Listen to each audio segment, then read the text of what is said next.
He's calling order as he's coming in. Okay? The first item on our agenda is Okay. Naomi Canlis batteries. review of the land development application of Giant Eagle Inc. for the construction of a Getco convenience store with a gasoline station to be located at the southeast corner of the intersection of Perry Highway and Reichel Road, which is a use listed in the town zoning code as special exception, meaning they went before the zoning hearing board. The town zoning hearing board has approved Giant Eagle's special exception use request, and the town planning commission has recommended approval of the land development, conditioned upon receipt of the Pennsylvania Department of Transportation Highway Occupancy Permit. Okay, are you the presentee or? Yeah, yes. Good evening. My name is Pat Avolio, Director of Real Estate Development on the construction with Giant Eagle Inc. We're here this evening seeking land development approval for a proposed Getco at the southwest quadrant of Perry Highway and Reichel Road. It's the location of the former DiPietro's restaurant and the former Wendy's. The property is zoned C3, highway commercial, and it is abutted on the north by property that, north, south, east, and west by property that are all zoned C3, highway commercial itself. Immediately to the west of the Barrel commercial driveway, it's a commercial zone piece of property there. There is residential property that is there, but the immediately abutting property is zoned commercial. With that, as was indicated, we have been working on this, been at the special, had a special exception hearing on August 23rd. Also had a second hearing at the zoning hearing, or second meeting at the zoning hearing board in September, and early, where they approved the special exception as being compliant with the provisions and the requirements for that. Notice of decision was issued in early October. We've not received any notice of appeal of that, so that special exception approval is still valid. We then presented to Planning Commission in November and also last week with the recommendation for approval itself. I'm going to give you a little bit of background of the project itself. If you want to flip the slide.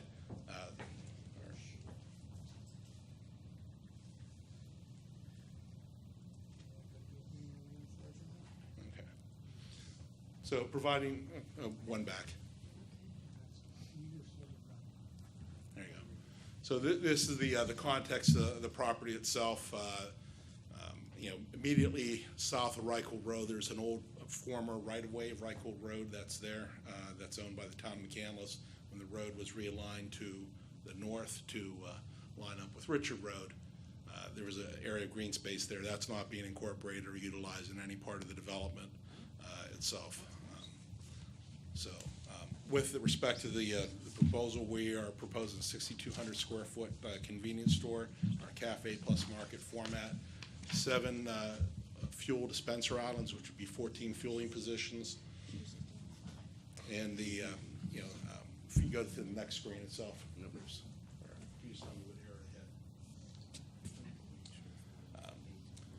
this is a little bit more detail of the context of it. With respect to buffering, we are planning I guess basically the full requirement buffering that would be if we were joining residential there. We're also retaining a large number of the existing trees rather than doing a above ground stormwater. We've gone underground and just have a rain garden in this area, but we're retaining a large number of trees and then supplementing with the full amount of buffering itself. So early on, that we wanted to be concerned and contextual with some of the concerns of the neighbors. Some of them did show up to special exception hearing. I'm not sure if there's anybody here tonight. I don't see Mr. Kerr here. But he was the one that's been at every meeting except the last Planning Commission meeting itself. I think his last statements were, we've done pretty much everything we can other than he's concerned with traffic on Reichel Road. With respect to traffic, we've submitted a traffic study. It's been reviewed by your traffic engineering consultants, reviewed by the Department of Transportation. PennDOT's comments were what you have works, which is the addition of a extension of a turn lane on Reichel Road up to the right driveway, and the addition of 2 dedicated left turn arrows so you can actually make a left turn phasing itself at the intersection of Reichhold and Richard Road. Currently, they're non-protected turn lanes and phasing itself. Level of service overall is level of service C, but this also dedicates timing to level of service C is a fully acceptable level of service itself. Usually D is saturation flow, then E and F is not anywhere you want to be. But overall, timing delays in compliance of the PennDOT requirements for traffic engineering and studies. But we are adding left turn arrows. That, although it wasn't required, that's something that town staff has asked for and the consultants asked for at PennDOT, and it's a good idea. Yeah, just to clarify just to make sure everybody knows what we're talking about. At this intersection, this is the intersection of Reichhold, and we Yeah, can't. it's hard to see. Yeah, We know where Michael is. Yeah. That's better. so at this intersection, this is Richard, and this is Reichhold. Several years ago, the town adjusted them so that they were opposing each other. There is not a dedicated left arrow either way. GetGo is proposing to make this dedicated left turns each way, so that now we have protected lefts, and that should increase the flow of traffic through the intersection. It was suggested by PennDOT that Pat look at the, making the center lane, the left turn lane, a left straight arrow, and that just wasn't a good idea. He looked at it, and it was submitted with the idea that it wasn't going to function. But he was required to look at that by PennDOT. Our first proposal, what I just described, was the best functioning proposal, and PennDOT requested that and a couple other alternatives analysis because some residents had directly contacted PennDOT to look at that, so they asked us to evaluate it. But what we're proposing is the best alternative and does provide for the safest condition and allows for left turns to be done simultaneously in advance. So you're dedicating timing towards that. With that, overall, we received, I guess, a couple other minor comments from Gateway engineers. One of them is, well, overall, the plans as submitted comply in all material respects to the land development provisions of the township ordinances itself. You can just go back and stick at the other plan. That was just the existing conditions. So these are the exterior elevations itself. So it'll be brick and stone. That would actually be facing Route 19 itself. There's a next one will be a perspective view corner, and then the canopy itself. One of the comments that was the last Gateway engineer's comment was look at reducing the height of the light poles in the back of the lot, though the plans are fully compliant. When we designed the lighting, as just the existing photographs, well, we can describe that. That's part of the trees that will maintain a good many of those trees itself. And then on the opposite side, I think when Beryl put the driveway and they cleared over the property line, we're going to plant that with the full required buffer in addition to maintaining trees. So, I think all material respects we well exceed the requirements for buffering that's required by code, but figured it'd be better to do that than not. It's just the existing driveway to the Wendy's, where in essence where the new driveway will be, which will align opposite the right. Pat, you might want to keep within shot distance of that light. Thanks. There you go. I could also speak much louder, but if it's being recorded, then. And that's obviously the former Wendy's, looking at it from Route 19 itself. So with, I think with respect to the lighting, if you go back to the site plan, I'll pull it out. I was going to go to The photometric plan up above, is that the updated one we sent you? The top one there.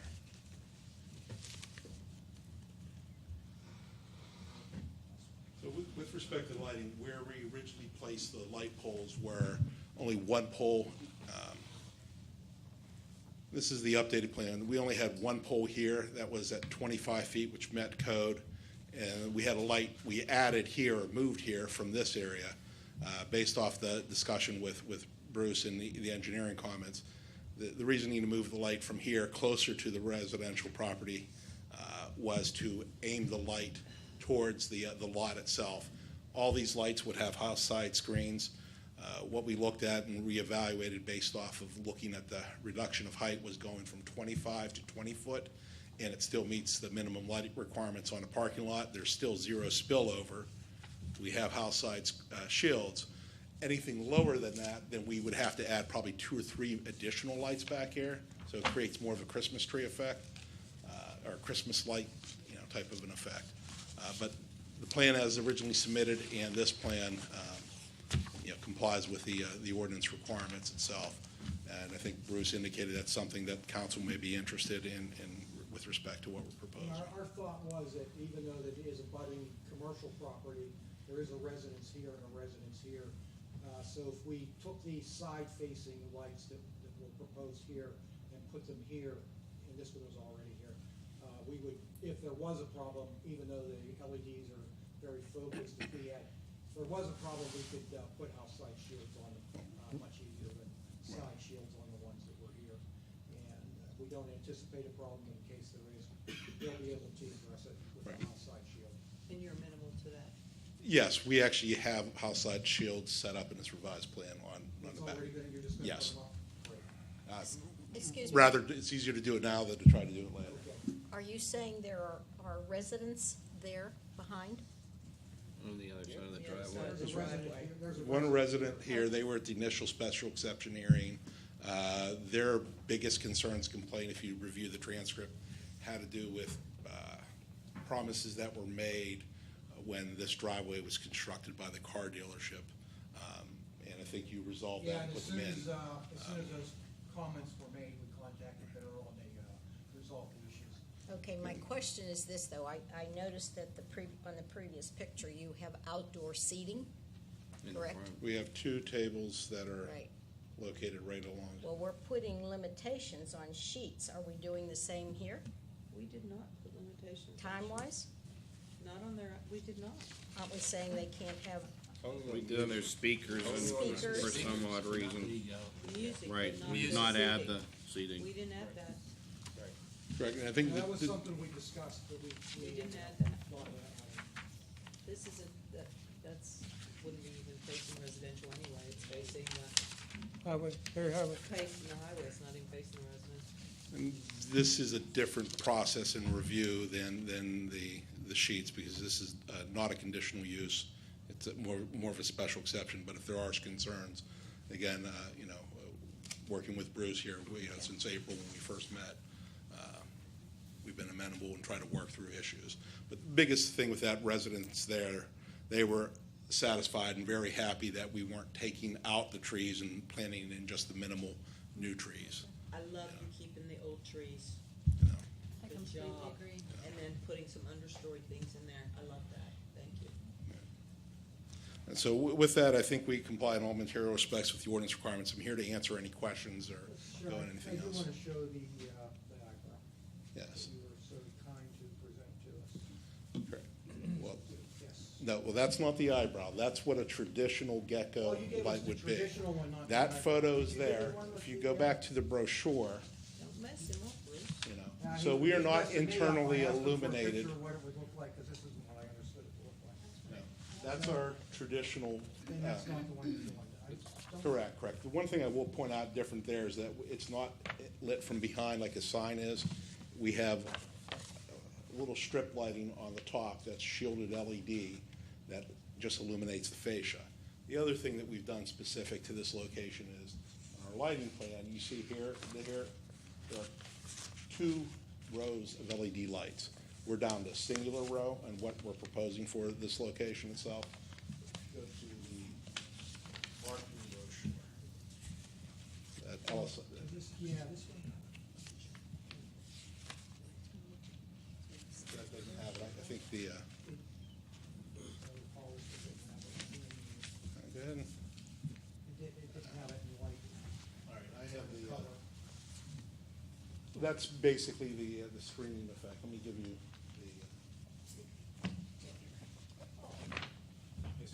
it's a brochure that has some examples. It's from a marketing company of how this light works itself. So it's basically where it's down lighting that lights the fascia from the exterior. You guys curious to see that? Everybody's curious to see what this is gonna look like? Yes. Well, Yes. what I'm showing you is a brochure with other brands and items. We haven't installed this yet, but Oh, is this the one you're planning on Is installing? this what ours is gonna look like or no? the type of lighting, how the lighting looks on the exterior of the fascia, yes. Okay. And the other one.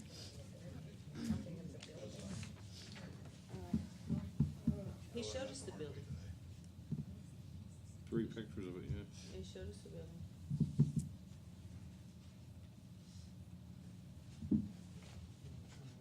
Go under MIS, no, go under the directory, Miscellaneous? yes. Go to LSI, Archer Eyebrow. And that's the same exact one. Basically, it's externally illuminated with like a little strip light. You won't see the strip, but it's entirely covered itself. And if, So you this is just told us before, it won't look like that. this is the eyebrow before the beauty parlor, or is it? Or after? Killing me. Yeah, we're in this Let me little see it. I flash just right got- here. I probably have the old school handout here. That would work. But anyways, the point is, it's not gonna look like, when we're done with it, Yeah. that's for this, it won't look like Texas Roadhouse's strip light. Canopy is opaque. We thought so. Oh.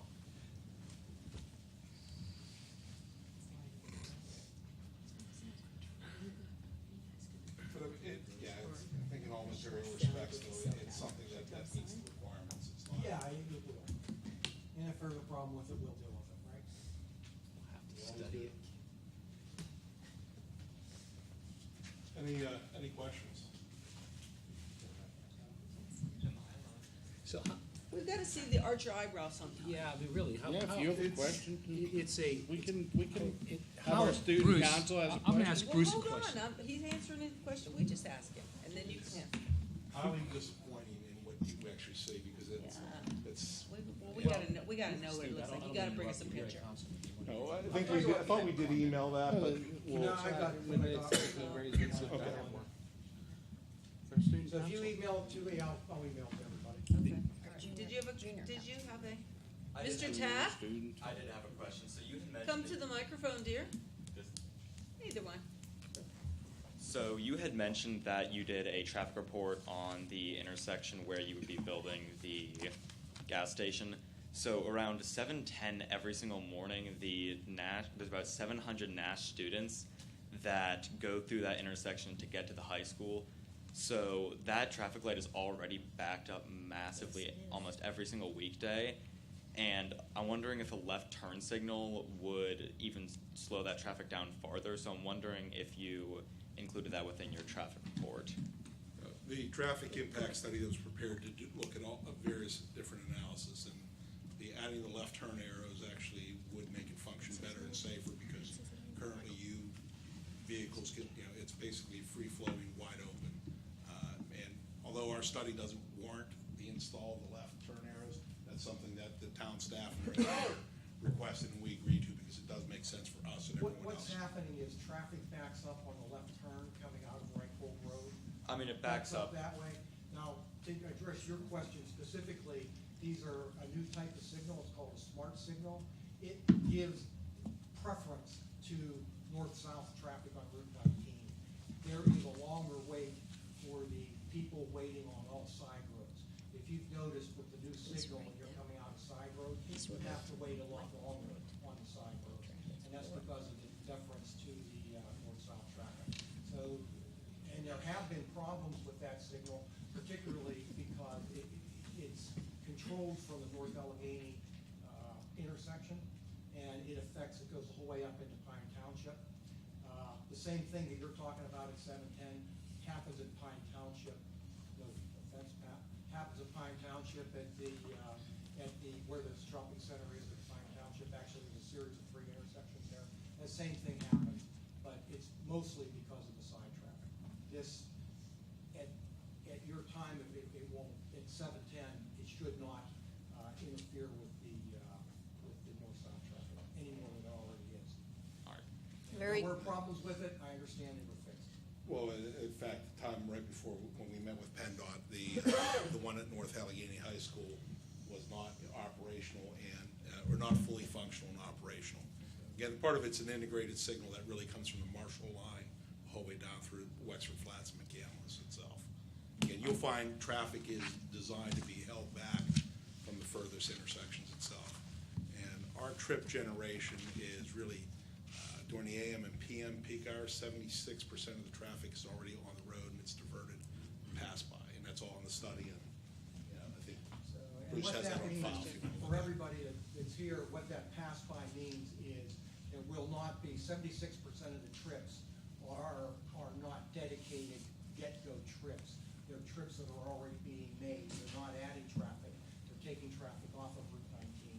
They're going into get-go, and that's at peak periods. So at the 7 peak period, generally 7 to 9 a.m. and 4 to 6 p.m. So at peak period, 76% of the trips are trips that are already there, and they're just being, they're just stopping to get go on the way. All right, thank you. Hence the name, convenience. Very good point, Mike. Very nice Very, question. very good I had question. a question that's similar to that, about that light while you're on it, if this is the time to ask. So, Will you be, and I'm sorry, Can we let let him finish his presentation? Well, this is very similar, and Oh. I just wanted to know He's our if junior the, counsel. Yeah. oh, since he's a council person. He's a that's council fine. person. Okay, fine. But you'll have a chance. No, I'll have a chance at the end, so I'll bet, my mind. I don't know if there was any questions from. No, your turn. Does anyone on council have any questions? Any more? I'm good, Well, Okay. there's one more thing I wanted to point out. other than can he speed it up? We will need, Getco's going to need to acquire a small piece of land from Wright. He is in negotiations with Wright to acquire that. I am, and there also be, the HOP will not be approved. So if we vote to approve it, it will have to be conditioned upon the HOP and the acquisition of that parcel. So those will be two. What's HOP? Pennsylvania Highway Occupancy Permit. That is to allow him to put a curb cut onto Route 19 and to revise the signals. So we've met with PennDOT, that's like a second round with PennDOT. Our traffic engineer has reviewed it and approved it. PennDOT's reviewed it and has asked for additional information, which Matt gave them, and we're well on our way, but it's still gonna take a while. And, It has to go through a number of areas of PennDOT. Right, in fact, the final highway occupancy permit won't be approved by PennDOT until they receive correspondence from the township, stormwater consistency, land use consistency, a bunch of other items itself. Any other questions from council? I know usually we'll have comment at the end, but just so he doesn't have to stay, the one more thing. Does anyone in the audience, Deb, this is your time for your question? Because you'll forget he's Deb later. Sagan from Parkland We Drive. have a citizen has a question for you. And I'm sorry if you made this clear and I missed it, but you will enter, going south on Route 19, will you enter the get-go from, as you're going south, will you be able to make a left-hand turn into the get-go? You would be able to make a left-hand turn into the get-go. There is a storage lane for a center turn lane. PennDOT, that was discussed at PennDOT. Could you bring that up, Bruce? And, so that, again, it's subject to, PennDOT controls the, Where will you turn? Because I use that intersection quite frequently, and going south, it's very blind. As you were alluding to, I think, for people coming north, if you're good, right there where Bruce's little red light is, that is so blind, and the light, I'm glad you went into detail about that light, Bruce, because it is terrible. However it changes, however it's controlled. And you cannot see traffic going north there too easily. So where will you turn into the get-go? Can you show me that? if you go back to the other drawing. The southernmost driveway of where Wendy's was is where there would be this. Show me right now where it's going to be, please. Whoops. So right So by, there's a at the storage end of the lane. barrel property, sort of. Correct, and then there's also the entrance on right. Yeah, it's most likely, because there isn't a lot of distance between the dedicated left area here and left into here, you don't have, there is some, we had this discussion with PennDOT. Okay. When they put this in, they deliberately kept that short, both because of the, when they redid the road, they left it short so that this could happen. At the time, we were looking at a right aid here, and the other way would be this way. And there will be a left turning lane, right where your laser pointer was, down, no, on 19. There already is. It's The center lane. It's both ways. Well, there's a Center Left- lane. It's left in. There's a no, dedicated There's a lane. dedicated left Center right. lane. There's a dedicated left here. And then it switches right here. Right there. Yeah. To both ways. PennDOT is reviewing and evaluating that as part of the. Yeah, they have. Well, I'm glad that you put it so far down from the intersection. That makes it a little bit better, but that is, I really take a good look at that with PennDOT. That's one of the, that's And one of the that issues light. that were brought up. Because I know I sit at that light to turn, I'm going south to turn left on Reichhold a lot, and it's very dangerous now. I know, I mean, you really have to be very focused to make that turn. Yeah, And the someone- lights weird. Someone brought that up, but it is a dedicated left. There's a dedicated left arrow there. It just doesn't operate the way it No, used it to. doesn't. And you gotta be patient with it because it will come on. It's one of those. And please don't, the other point is, you have an opportunity, again, to put a sidewalk in here. I know there is already one probably on 19, but you have students that are going to be walking up to there to access the get-go. You want business. I heard another missed opportunity tonight that another variance was given. I hope that you will use this as an opportunity and to benefit your business and the town to make it accessible to people on foot. I'm very disappointed that we give so many variances There in will that be regard. there will be a sidewalk here. Tie into And for the sidewalk students here. too, for safety. All the way along. There is along the frontage of 19. It's there'll already be there. along Right, Road. that's already there. So this one will be added. That was added, discussed and reviewed in planning commission. Actually, it'll be along town property more than likely. So The Giant Eagle will be required to maintain it. Yes. Pat had a comment, you want to bring up your comment about the. Well, this was a question of, that, I think back in April, that I think Bruce and Mr. Cordick had brought up was, that this property here, which is owned by the town, there are utilities within it and everything else, about looking to, we don't own it, we'll have to cut the grass since I think on our frontage, but whether or not there was any desire for plantings or gardens or some other ideas, Oh, yeah. Oh, yeah, there's interest. Well, there were. But it was, I think, associated with some other event and. Well, the event was the Wexford Flats project. PennDOT, we requested that PennDOT plant wildflowers there, maintain wildflowers. And they have not been successful, but we believe that they could be, and another attempt at least should be made, unless somebody has a better idea than wildflowers. We just thought they're self-perpetuating and so forth. And no maintenance for us. But, so if you got a really good wildflower seed somewhere, in one of those little sacks in Giant Eagle, you can try it, I mean, it is an old roadbed, but it's something I think that was brought up as an idea and Scratch us a little topsoil there, obviously we want it to look well maintained too. But Good, so do we. I have a question. Do you have any charging stations for electric cars? Well, yeah, we have designated 2 areas, I believe right in this vicinity here, for 2 electrical charging vehicle stations. There are some proprietary brands, and then there's also some universal brands. We have 2 electric charging stations up at the Village at Pine store itself, but we would look to do that. And we're also trying to work some licensing since they are tied. The car dealership that's in Marshall Township is tied to a competitor of ours, proprietary. So we're trying to see if we can strike a separate deal with them. the intent would be to put 2 in. Rita Martin from Sarah. I just have a question about, You have to come up here. For the recording. sorry, I have a question about Riker.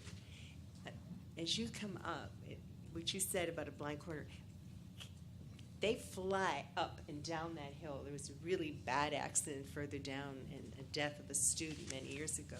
But I'm saying, I know you're going to have a left-hand lane, but I just hope that you don't put any trees because you need to see cars flying down from the other side that just come across 19. And if people are making that left-hand turn in there, they better have clear vision and be able to see those cars coming down, if you know what I mean. We're not Yeah. allowed to block the line of sight. Are you, okay, and are you gonna enlarge Reichert at that point? Is there gonna be an enlargement of that road in order to fit all that in? There'll be an extension of the turn lane in order to mitigate the traffic that's generated by our use. I think it gets widened down to about this point there. Correct. Okay, it is gonna get wider. okay. Yeah, he needs to acquire a small piece. On the right side, or nice and wide, be right WR. Any other comments? Just a quick one. I didn't mean to sound facetious necessarily, but the idea, we had a similar situation with Walgreens some years ago, and they adopted some land that the town owns, and in essence, to plant what is a good solution for the community. It may be wildflowers, but maybe something that would be. We don't expect you to burden you with too much maintenance, but something that's going to look good at that corner. I think that was the idea. I thought we ought to put a condition in there. Yeah, and we're willing to work with the town in order to do that. I think we actually added, I think at one time there was discussion of a community garden, but I don't know if that's necessarily a good move at that location because controlling that. But we did actually have extra parking spaces there that we don't need, that we added in the event the town wanted to pursue that path. But planting of wildflowers or some low maintenance items is something we can work with and are amenable to. We wanted to bring it up since it came up in April and was told don't bring it up until you get to council. I think we'd certainly be interested in less parking spaces if you don't need them. More green space. Yeah, stormwater's already there in place, so it provided flexibility if the town wanted to do something else, so. Okay. Anything else? No, Okay. just here for his questions. Okay, all right, thank you. Any more questions? Is that it? How many gasoline pumps will you have there? And we didn't see the little big thing. There's 7 dispenser islands, 14 fueling positions itself. 7 dispensers. Correct. All right, thank you very much. Review the preliminary and final subdivision plan application from Chris Sinker on behalf of MEK Properties LLC for a 4-foot subdivision to be known as the Greystone Plan of Lots to be located at 1271 Fassinger Lane, which is at the intersection of Broad Meadow Drive and Fassinger Lane.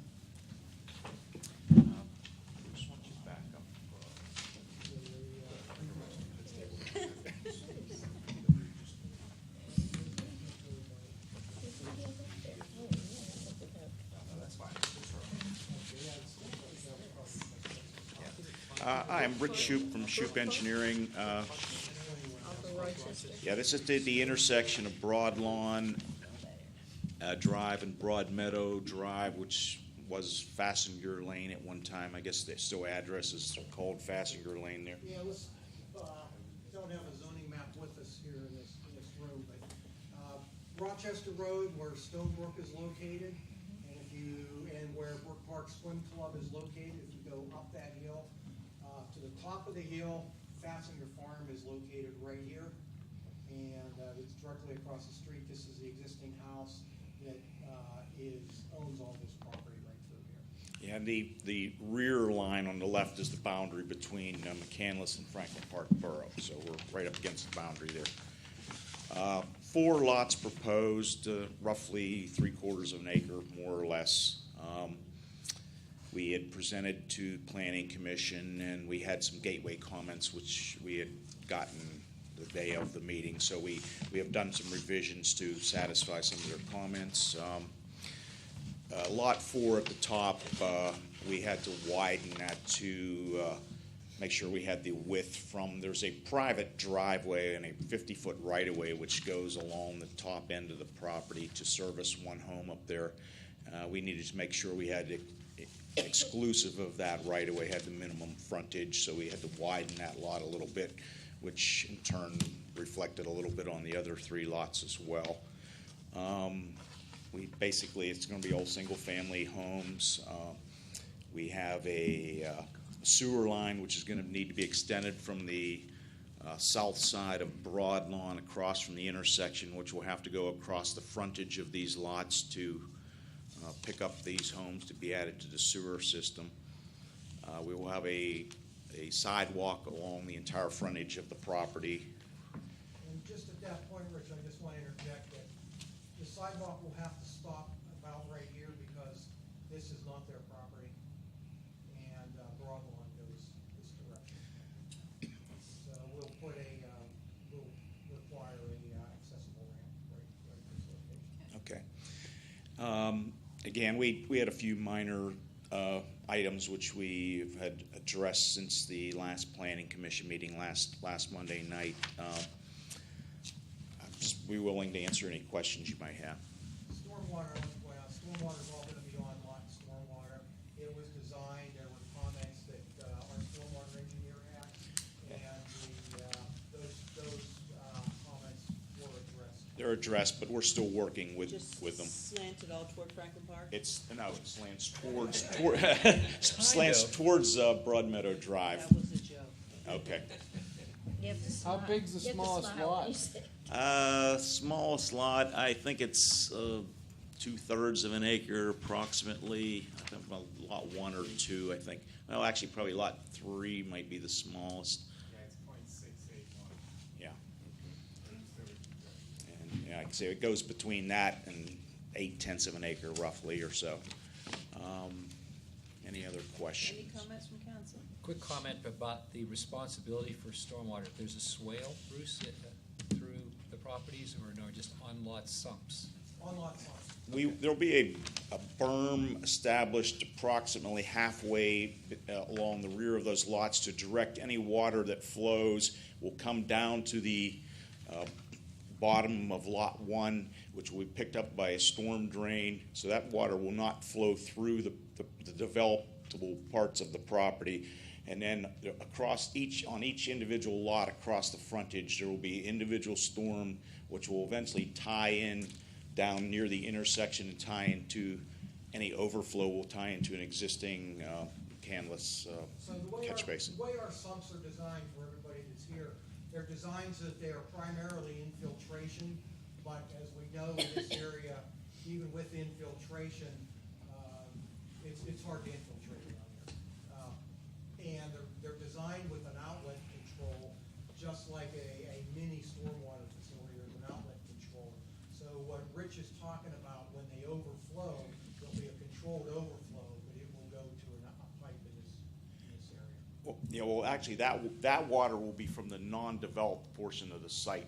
Along Broad Meadow is where there'll be a pipe running on the properties along Broad Meadow, which will eventually tie into the pipe. Okay, so Pipe. You're flowing to the front. We're flowing to the front. And you're gonna have the swale and the pipe.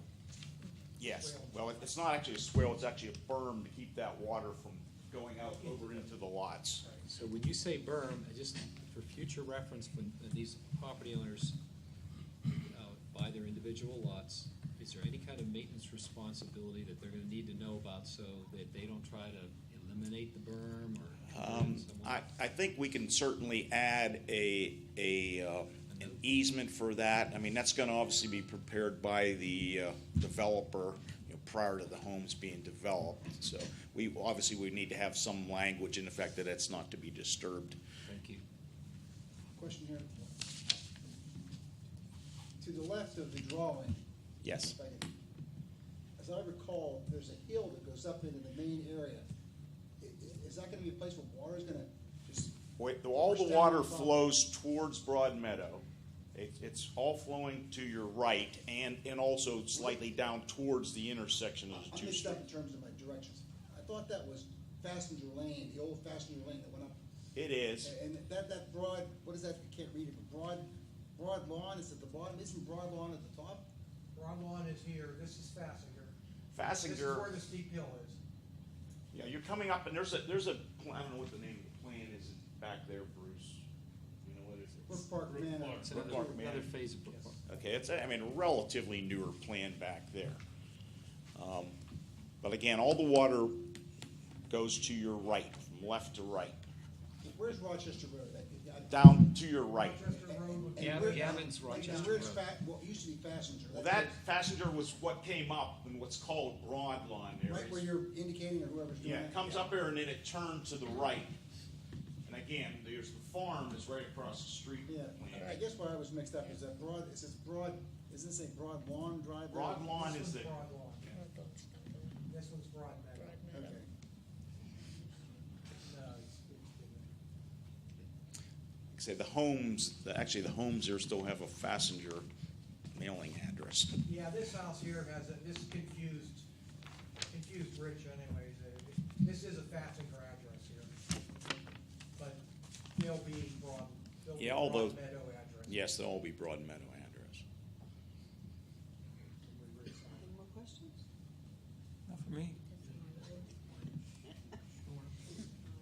Town council anymore? Citizens anymore? Come up, say your name, say your name. John Harrison, 1473 Hedwig. Is this property right now just grass or is it treed? Approximately the front half is to the right side is grass, and then it's wooded through the rear. Okay, so you have a hill to the left side that is wooded, I'm assuming. Correct. And you're not going to be disturbed. How much of the trees that are on the property are you going to be disturbing? Really should be disturbing very little in the way of trees. There is a row and a little bit of a hillside coming off of Broad Meadow, which those trees along there will be taken out because there's a sewer line. Plus, you won't be able to see the homes. It's going to need to be cleared along Broad Meadow there. But into the left, those woods should not really be much in the way of any disturbance there. Okay, so they actually help you with water. Yeah. As yeah, far they as, collect because if you're water. going to be getting rid of them. Now, you're saying that all the storm water is basically going to come to the right side of the development. Correct. And coming down towards the bottom. Correct. Is the storm water that's, because you're going to be tying into this, what's already there, Eventually, storm sewer wise? the overflow would tie into the storm. Is that sewer. capable of handling that that's- overflow? Yeah. It has to be. It was noted by our stormwater engineer that he's actually oversizing the stormwater, the sumps are oversized. And so that's gonna help. And remember that even if the first effort is to infiltrate. Second effort is there's a controlled release on it. So on the release, we'll say there's a 6-inch pipe on the release. It will have a cap on it, and the hole that gets drilled into it will be about 1.5 inches, so that even when it overflows, it'll be controlled with that 1.5 inch pipe. So yes, the answer is yes. Okay, so if we have, since we've been having, we've had no recent large rainfalls in McCandless. We've had no flooding at all in McCandless in the last, we haven't had a 100-year storm at all in the last 5 years. How do you handle that with, if you have this large volume of water building up behind it, how much water can be held back there before that? I mean, because that water's gonna be flowing out of that hole, that 1.5 inch hole. It's a pretty good pressure. Yeah, we've got, our pipes are designed, our stormwater pipes are designed to have do a 25-year storm, so no matter where you're at. So this isn't going to, during the 25-year storm, it's not gonna overflow those pipes. Now, if it's a 100-year storm, yeah, it'll overflow the pipes, but I don't think we have to worry about overflowing the pipes in a 100-year storm, because they're gonna be overflowed anyway. Okay, we've had how many 100-year storms in the last 5 years? I should say the 1% storm. Okay. Get away from that 100-year stuff. So you don't, is there any maintenance or anything on those where that's gonna be, as There far? will be a full maintenance agreement, you know, we're still, I mean, literally, this plan was last Monday was the first meeting we had, and, again, we're working through some things with the township stormwater engineer, make sure we satisfy what he's requiring. TV channel. Okay, Yeah, we'll have there's a maintenance responsibility, has to be done, an O&M plan, operation and maintenance plan. And, they're also required to pay a fee for us to inspect these. There will be maintenance, each sump has the ability to maintain it, okay, the way it's designed. all right, thanks. The other thing you can do would be rain gardens. I don't know, as we go through this, I don't know if you guys would want to do that. But that would be an option. It would have to be redesigned and come back for us again for redesign, if they want to do that. But that's a pretty cool option. That's what Getco was doing, in addition. The other was Jason's. Okay, I have one more question with you mentioning the rain gardens. Do we require properties to do any type of a perk test or anything as far as what the ground will actually be able to A lot of times we do. absorb? In this case, we're not doing that in this case because of the relatively small area. But in large areas, yes, the answer is yes, they do. Okay. I don't know, let's see, what was the last one we did the perk test? Remember, well, the school district did a large plan, which didn't get built. The football field, they had to do perk tests throughout the area. That was actually part of the stormwater. Okay. In this area, because of the infiltration isn't, we're controlling it beyond the infiltration. Okay. So it wasn't necessary. All right, thanks. Any other comments? Zoning committee meeting here is hereby adjourned. Services Committee? Call to order the Services Committee meeting. The first item on the agenda is the Fire Marshal's report for the month of October 2018 and the permit report for November of 2018.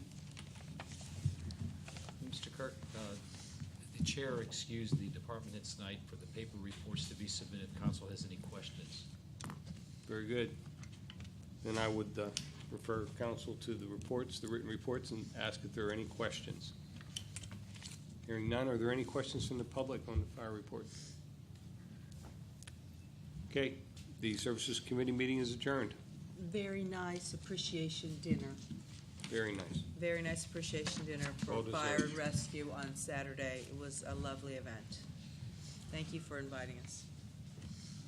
Call to order Public Works Activity Report for November of 2018. Same thing. I'm imagining this, yep, same thing, and probably the same thing with the snow and ice report. Right?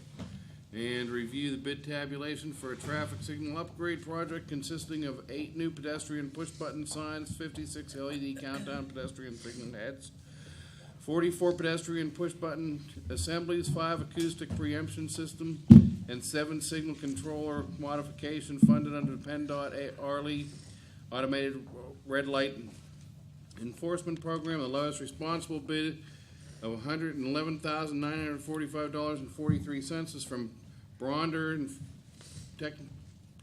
Technical Services and is $6,945.43 over the $105,000 Arley grant awarded. The town is responsible for the difference. Anything to say on that? Now, we had 5 bids, and this Arley grant we applied for, and we were fortunate enough to be rewarded with it. And again, simply it speaks for itself. I try to make this a comprehensive statement here that just so Right. we know that we're just a little under $7,000 is our responsibility. Everything else is being paid for by the state. Yep. Notification that the Pennsylvania Department of Transportation has requested the town enter into a reimbursement and maintenance agreement for the installation of 2 American with Disabilities ADA pedestrian ramps to be located at the intersection of Pine Creek Road and Oak Ridge Drive for an estimated cost of $2,000 with 20% municipal contribution of $400. PennDOT already did the work along Pine Creek when they repaved it, and They notified us that they were going to put these ramps in. They had obtained federal money to do so. It's a modest contribution. Council's permission is required. Any questions from council? Any questions from the audience? Hereby close the Public Works Committee meeting. I just wanted to say Whoop. thank you for doing, the pedestrian, the sidewalks and the, traffic signal light upgrades with pedestrian push-button assemblies, and I hope we see more of that. And I hope that, there is a sidewalk installed on Pine Creek Road someday as a result of the, implementable plan that we're working on. Maybe this will be part of that. So we'll be prepared. Thank you. Public safety. Okay, I call to order the Public Safety Committee meeting, the chief's report. Other than the report that was already submitted for crimes and statistics for the month, I did make some comments on some significant incidents that occurred out of the ordinary. We continue to support Temple Hub Shalom with security issues in light of the Tree of Life shootings. They are very appreciative of some of the efforts. And Detective Sergeant Agley had made some recommendations about security upgrades that they're implementing. We had a widespread power outage, as we all know, during November. We had opened some warming centers and ultimately did not need to open an overnight warming center, although we had some cross discussion words with Red Cross about their commitment to do that. That's another story. There was a arrest made in the robbery of the West Banco Bank in Duncan Avenue. The gentleman actually was a McCandless resident. He had robbed 2 other banks in North Hills. It was in the process of robbing a third when he was apprehended by the FBI. We assisted them with that investigation. In a rare move, they don't normally, U.S. Attorney's Office doesn't normally indict these type of crimes where there's note passers. They don't have any gun or do takeovers. They did in this case. I'm not really sure why, but we were much appreciative of that effort. The toy drive began in November. We actually elected to let North Hills Community Outreach be the beneficiaries of those collections this year. Coffee with Cops event on November 27th, and Councilperson Schwager and Zachary were there. It was not the best night of weather, but was well attended. And 2 incidents that were in the media this year, during the month of November. There were some break-ins to cars that had some press. People were dropping kids off at the daycare centers, and of course, car thieves know when they see somebody stop like that, the car's going to be unattended for a period of time and have valuables inside. But fortunately, we had been in touch with police in South Hills and realized there were some similarities in those crimes. The state police had actually gotten into a pursuit with 4 suspects. We're still working in that case. So those suspects are most likely the ones involved in the McCandless cases also. So that investigation is ongoing. There was also a kind of an unspecified threat of violence at North Allegheny High School. A petition was filed with juvenile court regarding that case by School Resource Officer Ray. And I don't know. There were some questions about a program that we participated in called A Child is Missing. It's a program that we utilize to help citizens. It's kind of like a robocall system that targets a certain area where a person or a child is missing. We utilized that very recently in regards to an 11-year-old runaway girl, and she was found safe. And there's a return call to the people that had been notified, so they know she had been returned. So that's all I really have. Anybody has any questions? Thank you. I would just like to mention that the library was very, very grateful for the help the police gave with the outage. They said that they were very helpful and pleasantly surprised that there was so much help. So Yeah, I and we think actually should sent them a thank- letter of thank you for helping us. Thank so. the officers for their help. I'd also like to mention the toy drive. You want to say a little something about it? Well, we did. The toy drive started about 3 or 4 weeks ago, and we're using North Hills Community Outreach as the beneficiary this year, as opposed to Children's Hospital. We had found that the Children's Hospital, there were so many people that were police officers that were willing to donate toys to children. They were just completely inundated to the degree that I'm not sure how much good was being done with that. So we just picked a new charity this year. There's certainly more deserving kids out here also. So. Did you say through the 19th too? Did you say To the night, yeah, November 19th to the last day we collect for that, because they're going to collect those on that day. So. Thank you. Any other questions? Questions from the public?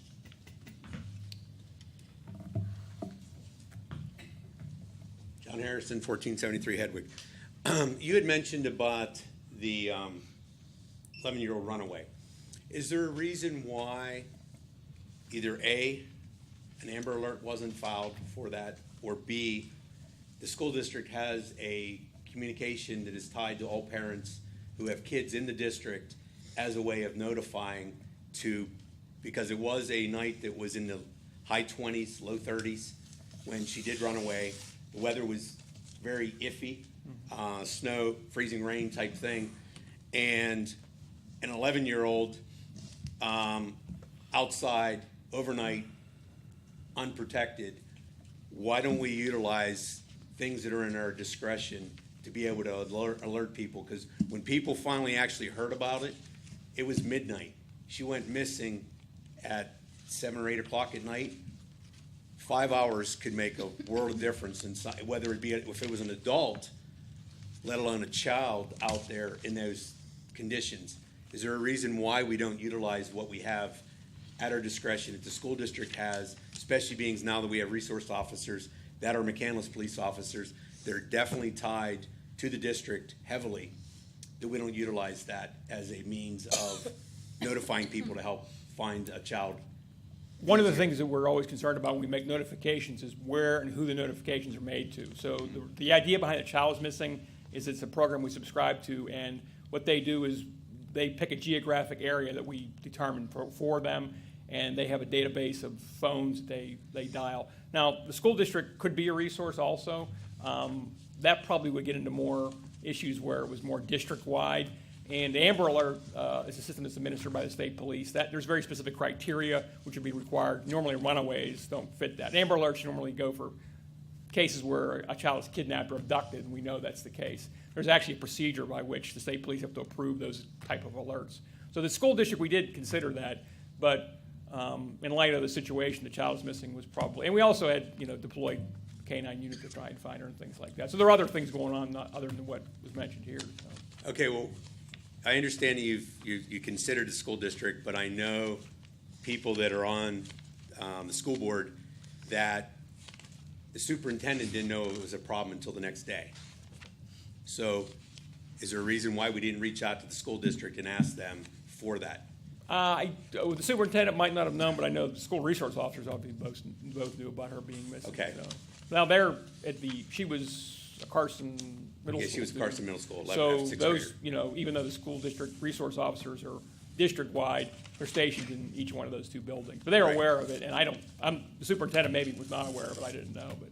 Okay, because I know even school board didn't find, members that live in that area found out that night at 11:30 at night, and were out, canvassing the neighborhood, trying to, to help with finding her.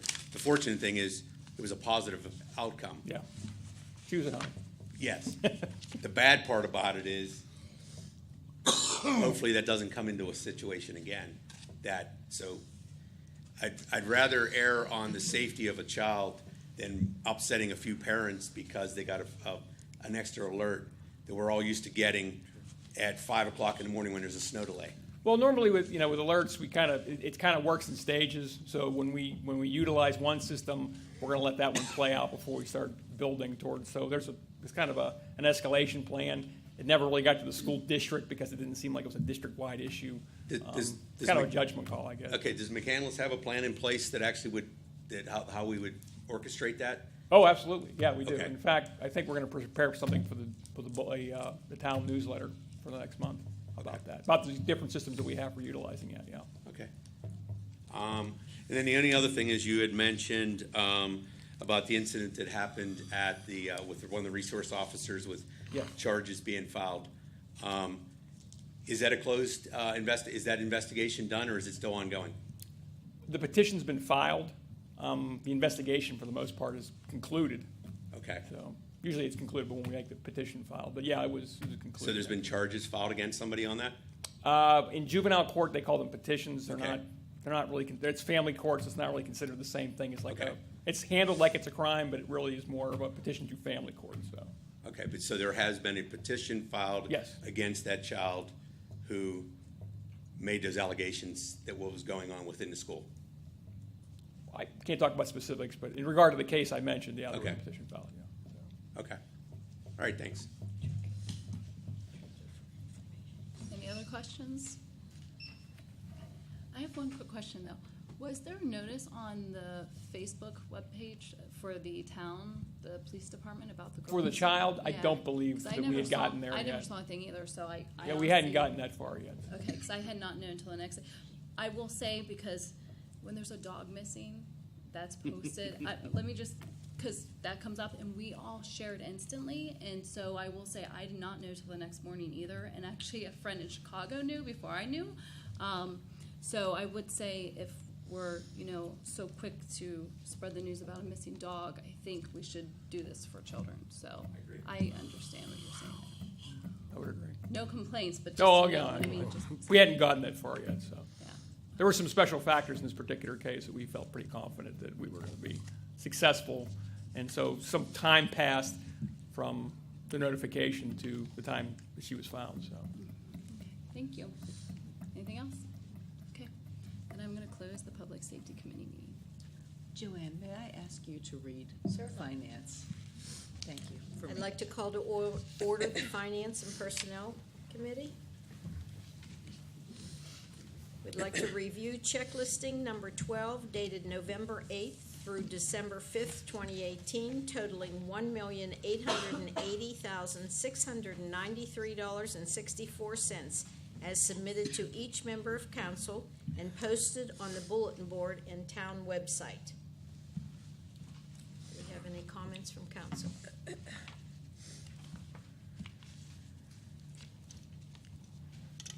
We'd like to review a public hearing on an ordinance tentatively identified as ordinance number 1482, an ordinance approving the 2019 Town of McCandless budget and setting the real estate tax rate for 2019 and other revenue sources and setting certain appropriations for the 2019 calendar.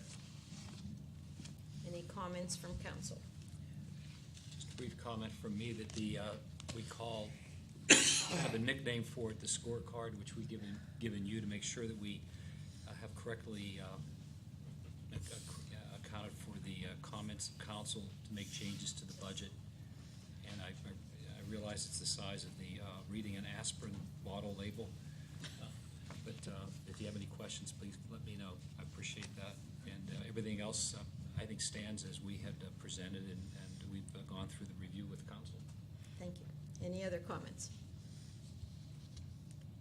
We'd like to review a public hearing on an ordinance tentatively identified as ordinance number 1483, an ordinance reappropriating certain amounts of money within the general fund 2018 budget. Any comments from council? There were no changes since what was presented at the hearing now. Okay. Any other comments? Notification and resolution is required to approve the list of active volunteer firefighters received from Highland, Ingomar, and Peoples Town of McCandless Volunteer Fire Companies eligible for the Act 172 Earned Income Tax Credit adopted by ordinance number 1466 as certified by the fire chief of each company and reviewed by the town manager. Comments? I guess I'll just comment briefly that this is the second year that we've applied this, and it's a real effort to help boost the volunteerism with our local fire departments, which is so critical for our safety.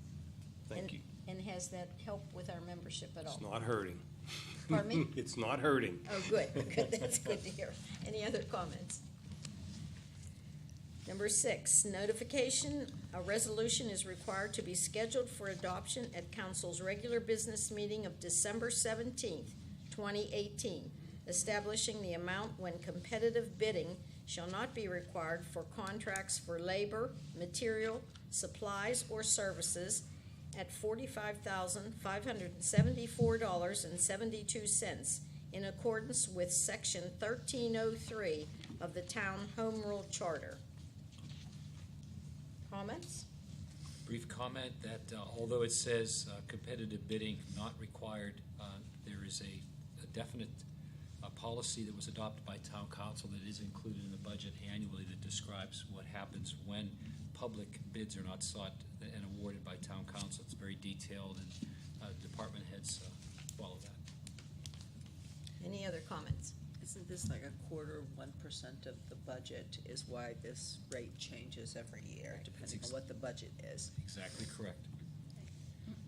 Number 7, notification, a resolution is required to be scheduled for adoption at council's regular business meeting of December 17th, 2018, establishing the rate of participant contributions of the town of McCandless Police Pension Plan at 5% for 2019.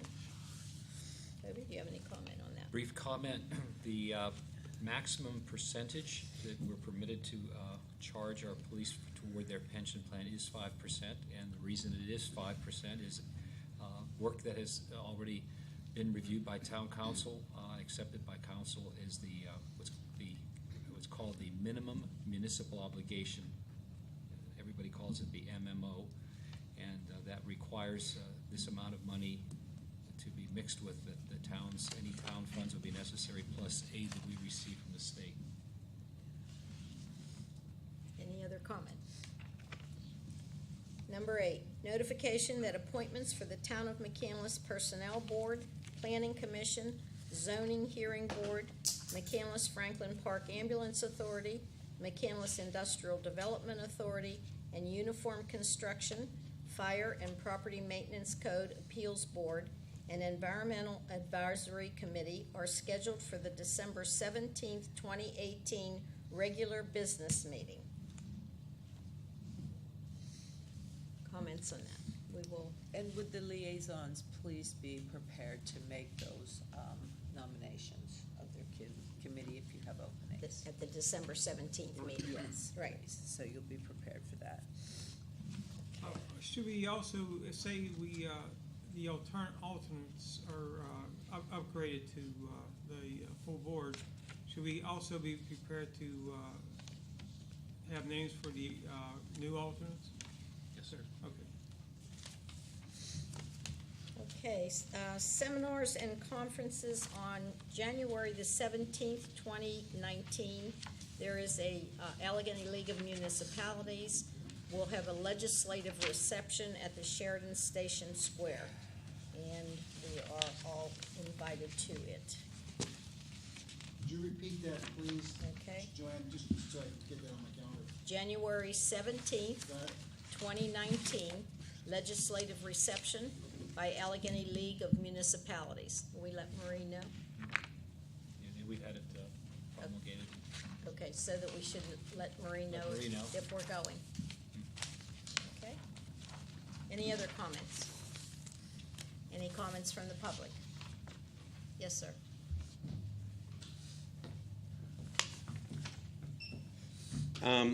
Under review, under your item number 2, in prior meetings, you usually give a list of what the checks are that are wrote.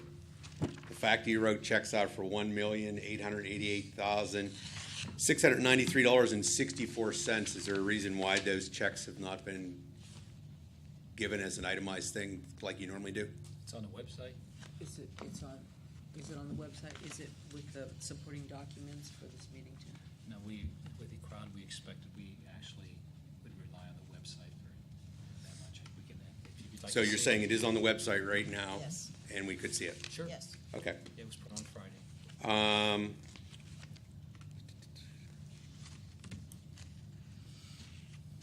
you want to sit? I have the list of what it is. I'm good. He's very good at this. You're going to do well. Yeah, he's very, I like it. very good, Mike. He's awesome. I think it's all for now. Thanks. Thank you. Any other comments from the public? That concludes the Finance and Personnel Committee. Thank you. You're very welcome. I'd like to call to order the Recreation Committee. Number 2, finalize the location of the proposed fitness court being partially funded by the National Fitness Campaign in order to initiate fundraising for the remainder of its costs. Any comments from Combo, we've been notified by the National Fitness Campaign that really in order to get this kicked off, we should confirm the location. And the location that has been proposed is the one by the soccer field lot, Lorraine Rogers Soccer Fields along Ingomar Road. It's a flat site. It's prepped already. It's adjacent to the existing tot lot. It's a suitable size. Parking's available. And, yeah, a lot of good reasons. The ambulance building's nearby, police station, visible from the highway. So We're That prepared, we're ambulance prepared. building is nearby. if somebody falls off, We're prepared. Oh, my go gosh. right up the hill. Good. That's been pointed out to me multiple times, so I thought I might as well Throw say it it. in. Shall we put two cups and a string between the ambulance Yeah. and the? No, it's just so in case somebody calls 911, the ambulance will be blowing right up the hill. Okay, we got it. Any other comments? Be great. Comments from the audience? Yes, ma'am.